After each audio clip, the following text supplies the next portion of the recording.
Hi everybody, and welcome back to the channel today. Now this morning I thought I'd do a video based on my hometown football team. Now, as most of you can see, I'm a lifelong Nottingham Forest supporter, okay, but I was born and bred in Southampton, okay. So I thought, because obviously Russell Martin has unfortunately been fired this morning, I'll do a video about it, okay, because where I grew up in Southampton, in Thornhill, is very much a Southampton stronghold. The pub I lived across the road from, literally right across the road from, okay, was one of the big Southampton support of pubs. So the fundamental question is, did Russell Martin deserve to be sacked? And unfortunately, this is a case of yes, he did, because he left what was it, Swansea, and went to Southampton, and went with a philosophy which is okay in the Championship, okay, when you're a big team, where you want to play out from the back, play expansive football, play possession based, and basically play like Man City do, but in the Championship, which to a degree you can do, and he was fairly successful at it, okay, scored a lot of goals, had a lot of possession, and did well, got himself promoted. And then once you get promoted from the Championship, you know, and the classic example is Vincent Kompany from last season. He had the same issue with Burnley, except Burnley gave him the whole season and he got them relegated, where he wanted to do exactly the same. Now the difference is Vincent Kompany went and got the Bayern Munich job. Why he got the Bayern Munich job, I still can't understand, and found it to this day. You know, I wouldn't give him the job for Morecambe Bay. So, what was his shortcomings? One, never invested in defence. Not really. You know, look at Nottingham Forest when they came out. Went and bought 20 players. Completely different situation. It's actually more than 20 players. But invested in their defence. Because your defence is going to come under so much pressure. So that was his fundamental problem. But I could never understand why he bought Adam Lallana. Because you need players that you're going to be able to rely on all season. You'd be lucky to rely on Adam Lallana for 1 in 5 games. You know, there may be a Southampton fan that can tell me how many games he's actually played this season. I doubt it's very many, to be honest. So what was the point of bringing him in? Okay, fair enough, be good for the dressing room, but he ain't going to be coming in on small wages.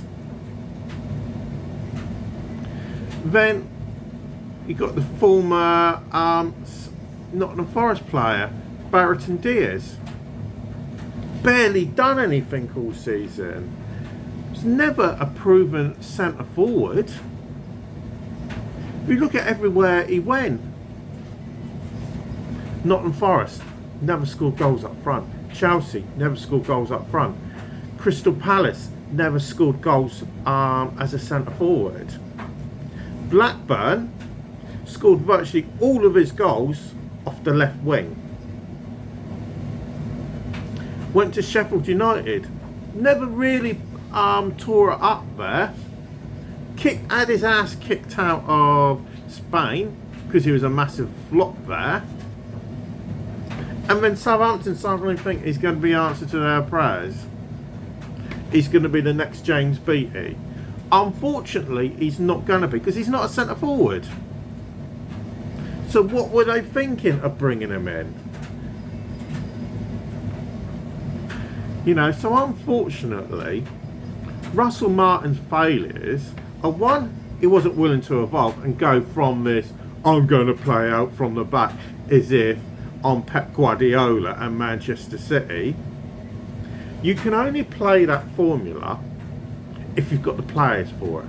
Have you got a goalkeeper that's confident with the ball at his feet? Have you got defenders that are willing to take pressure from the opposition pressing them and good with the ball at your feet? If the answer is no to all of those questions, you do not play out from the back. There's nothing wrong with the goalkeeper dropping the ball and punting it straight up into midfield.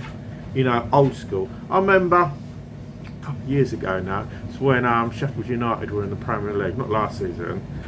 I don't think it was last season anyway. I think it was when they had the 2 seasons up. And yeah, it would have been, because David De Gea and Henderson were the goalkeepers at Man United.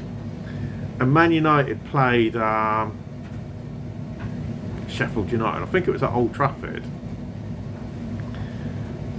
And I think it's De Gea that was in goal. And he saw the way that Sheffield United kept on pushing up and leaving gaps in midfield. So what does he do? Punts it straight into midfield and leads straight to a goal. Now, there's nothing wrong with that old formula.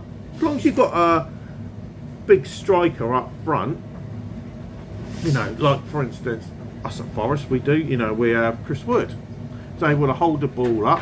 When you've got fast wingers coming on to support him, there's nothing wrong with that. You can't keep on playing the same way. Or as did happen. And I hope this is a learning curve for Russell Martin. But you've got to be willing to evolve. If you can evolve, arguably he could have kept his job. Maybe for a bit longer. Because he should have done an awful lot better. They should have done better with recruitment, and he should have done better with man management. So it is a shame that he has lost his job, because I don't like to see anybody get sacked at the end of the day. You know, I joked with a friend of mine on a regular basis who is massive Southampton fan. I was taking the mick at them last night. You know, sending them emojis and everything because they're 5-0 down. But hopefully he can bounce back from this and get himself another job. Whether that, I doubt it'd be in the Premier League, it'd probably be a Championship team, to be honest. It may take him a bit of time. So let us know what you do think. You know, because obviously Russell Martin's got a few things to learn from this experience. But for now, thanks for listening, and we'll speak to you again a bit later.